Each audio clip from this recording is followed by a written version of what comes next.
Paz do Senhor, irmãos. Vamos ler a Bíblia em segundo livro de Reis, capítulo 4.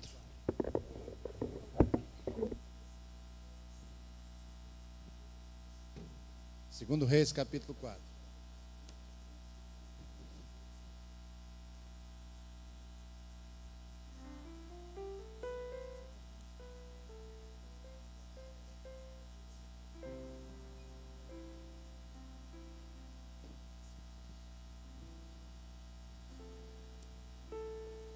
Segundo livro de Reis, capítulo 4, verso 1 em diante.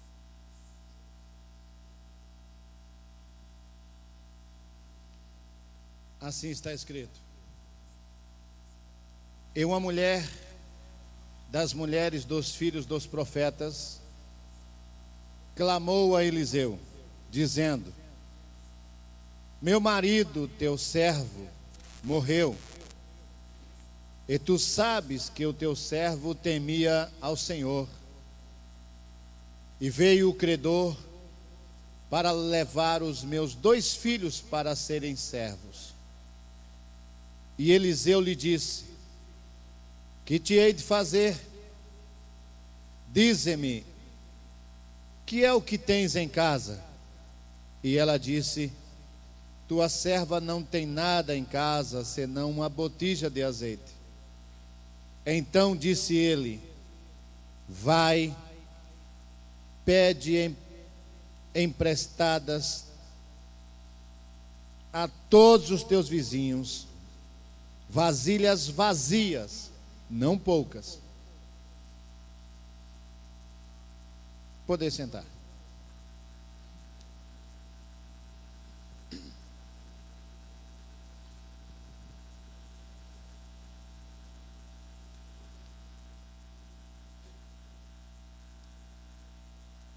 Se fôssemos acompanhar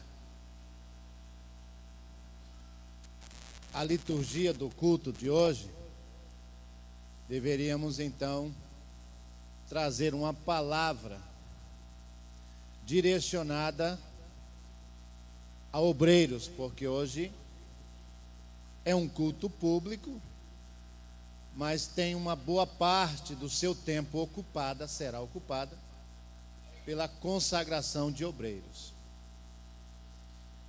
Mas como temos aqui um auditório bem diversificado, então nós vamos trazer uma rápida reflexão que atenda à expectativa de todos. Aqui está, e o tema da minha mensagem nesta noite é o poder do vazio. Aqui nós temos uma mulher no seu desespero. O marido, ela era viúva e vivia, pelo menos de acordo com o texto, vivia ela com seus 2 filhos. Então ela já não tinha o marido, tinha somente os seus 2 filhos. E um dia ela recebe uma notícia desagradável, uma notícia que desnorteia qualquer pessoa, com certeza. Alguém chega até a casa dela e diz, não sei se através de um mandado judicial, de um documento escrito, eu não sei. Eu não quero aqui ocupar tempo ao ofício da época. Mas a verdade é que ela recebeu esta notícia: os seus 2 filhos serão levados como escravos por causa de uma dívida do seu marido. Houve até um tempo entre a notícia e a concretização do fato. E nesse tempo ela corre, vai até o profeta e diz para o profeta qual era o problema dela. E ela chega para o profeta e diz: olha, eu não tenho mais marido, eu tenho apenas 2 filhos e os meus 2 filhos estão sendo levados embora por causa de uma dívida que o meu marido fez. O profeta então pergunta para ela: então o que você tem em casa? Ela falou: eu não tenho nada, senão uma botija de azeite.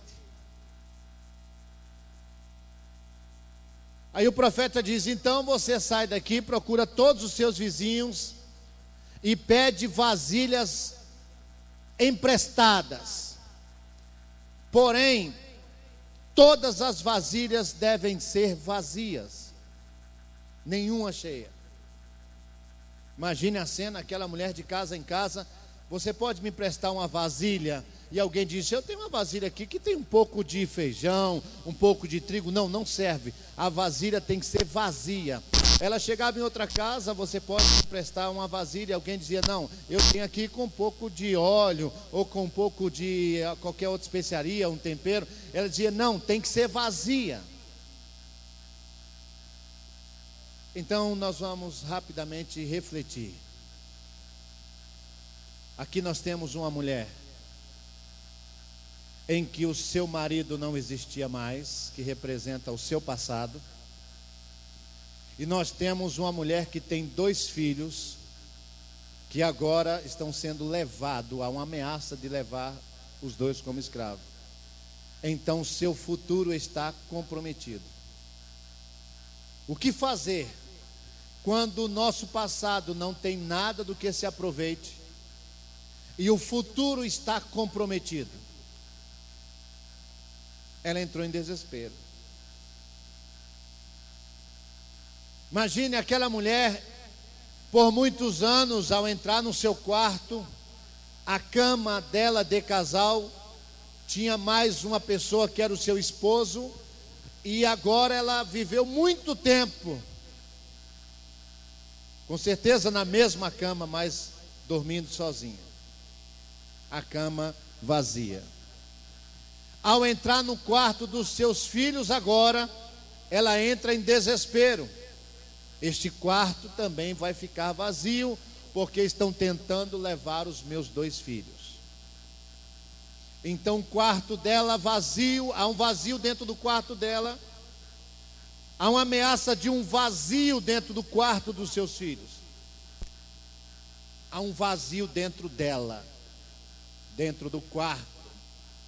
Há um vazio no quarto de casal, há um vazio no quarto de solteiro, há um vazio dentro dela, há um vazio na sala de jantar, porque uma família, vamos ver aí no mínimo 4 pessoas, ela, o marido e 2 filhos, e agora ela estava começando a ver o desespero de no futuro sentar naquela mesa sozinha, porque o marido já não existia mais e os seus 2 filhos estavam indo embora. O que fazer quando há uma ameaça de que tudo que temos está indo embora? Aí, para piorar, ela vai até o profeta e diz: o meu marido era homem de Deus, mas eu não sei, talvez ela com certeza não sabia da circunstância, pela surpresa, é provável. E ela diz: eu preciso que o Senhor me ajude, porque os meus filhos estão sendo levados como escravos. E o profeta chega e pergunta para ela, verso 2: e Eliseu lhe disse: que te hei de fazer? Dize-me, o que é que você tem em casa? Quando ele perguntou: o que é que você tem em casa? Ela disse: tua serva não tem nada. É muito difícil para uma pessoa dizer isto, irmãos, mostrar suas fraquezas. É muito difícil você falar das suas necessidades. O que é que você tem em casa? Talvez ela não esperava aquela pergunta do profeta.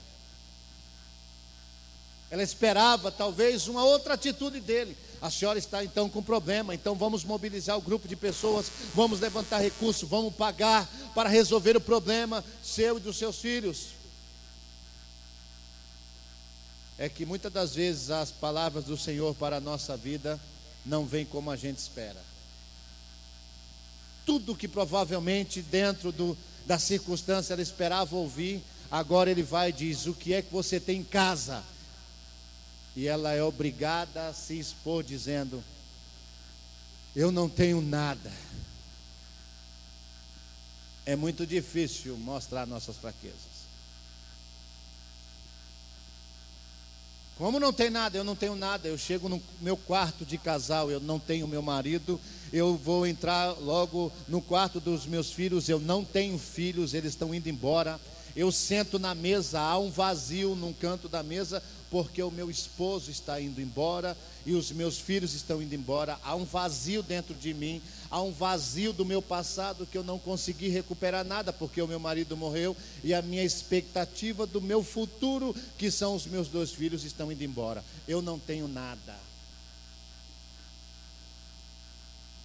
Aí olha só, então a senhora faz o seguinte: já que tem um vazio no seu quarto, já que tem um vazio no quarto dos seus filhos, haverá um vazio.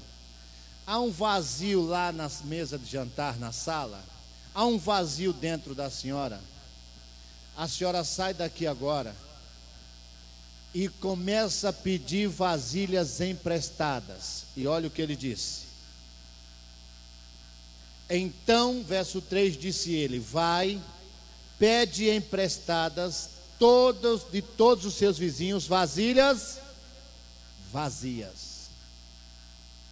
E ainda disse: não poucas. Como pode uma mulher que não tem nada? O homem diz: você agora vai pedir vasilhas vazias e não poucas.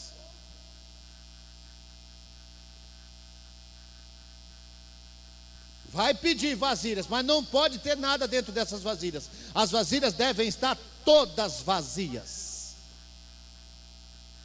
E ela chega numa casa: me empreste vasilha, me empreste vasilha. Eu pergunto para os irmãos: como é que está a sua casa? Como é que está a sua vida?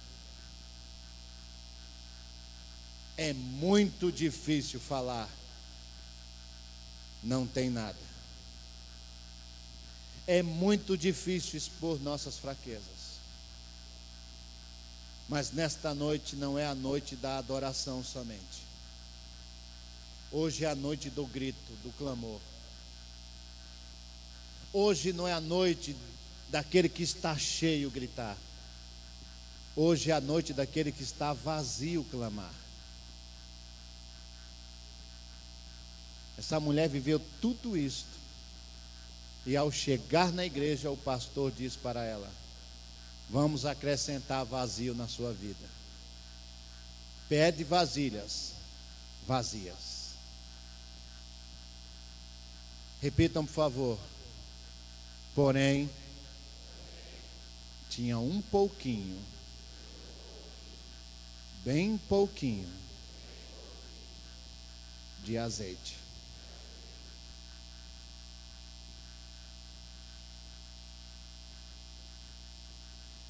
Ela sai com seus 2 filhos e começa a buscar vasilhas.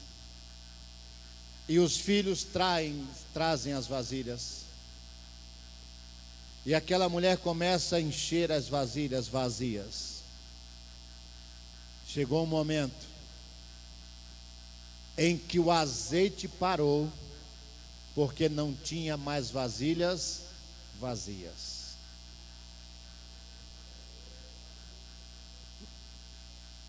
Eu vejo assim, que se ela tivesse pego 27 vasilhas, quando chegasse na 27ª, ela disse: filho, traz mais uma. E o filho não tem mais, o azeite caindo. Ela devia ter pensado assim: eu devia ter pego 40 vasilhas. Quem está entendendo? Se ela tivesse pego 40 vasilhas e falasse: filho, tem azeite, traz mais vasilha, acabou. Ela pensaria o quê? Eu devia ter pego umas 50 vasilhas, porque tem muito azeite. A quantidade do seu vazio nesta noite é o que determina o tanto do enchimento de Deus na sua vida. Você quem determina a porção de Deus na sua vida. Grita nesta noite. Não tenha vergonha. Mas pastor, a minha vida é difícil falar. Grita para Deus encher a sua vida. Não esconda mais a sua angústia. Um dia Jesus chegou em um templo e tinha um homem assim.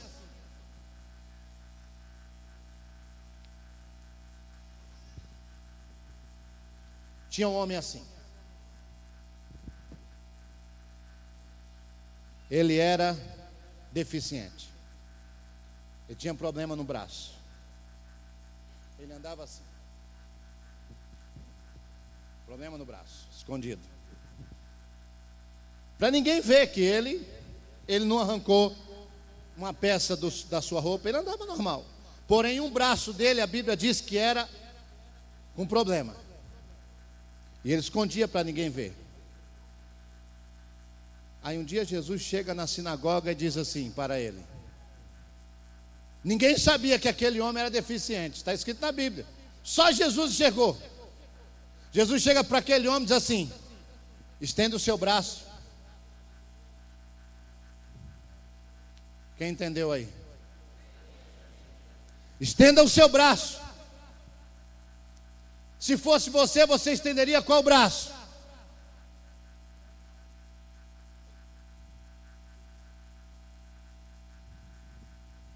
Estenda o seu braço. Jesus disse: seja curado.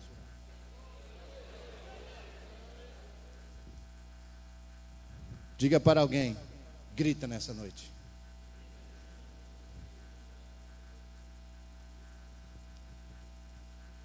Não esconda o seu vazio. Para Deus encher você, para Deus curar você, para Deus abençoar você, você tem que nesta noite dizer para Deus: eu não tenho nada. Há uma falta, há uma necessidade, há um problema, me ajude. Para de esconder esse braço doente. Para de esconder essa vida doente. Pare de esconder suas fraquezas. Solta a voz hoje e grita: Deus, me socorra.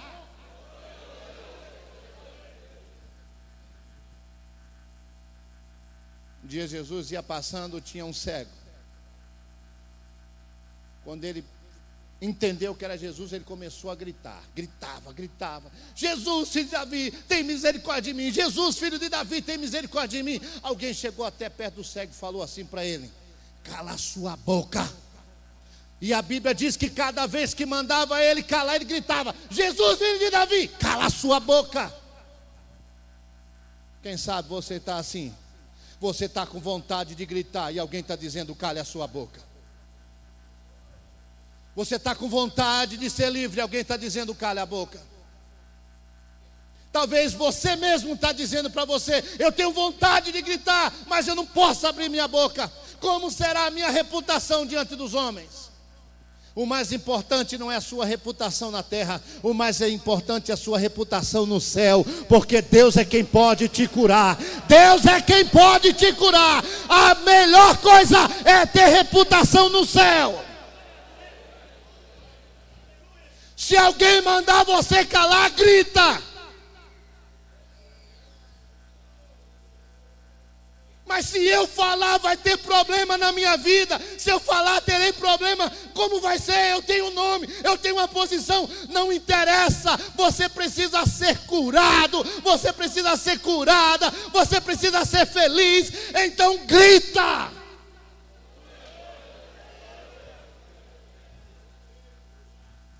Você sabe que o seu louvor não é compatível com a sua vida.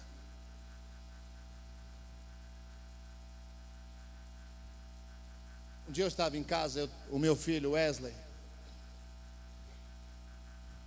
é o meu herói. E um dia eu estava estudando, e ele falava lá do quarto: pai, vem aqui. Falei: Wesley, o pai está estudando. Pai, vem aqui. Eu falei: eu não posso, herói, eu estou estudando. Aí deu um tempozinho, uns 2 minutos. Daqui a pouco ele deu um grito: uá!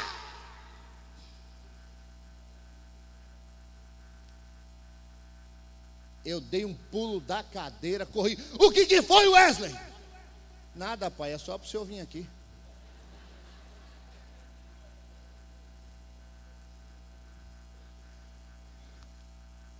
Enquanto ele não gritou, eu achava que estava tudo bem. Eu achava que ele estava brincando.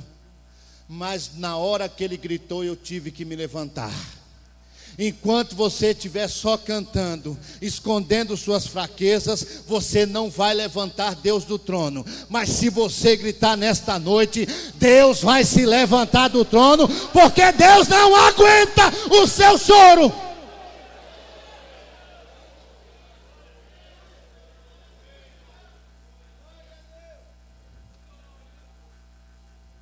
Coloque de pé.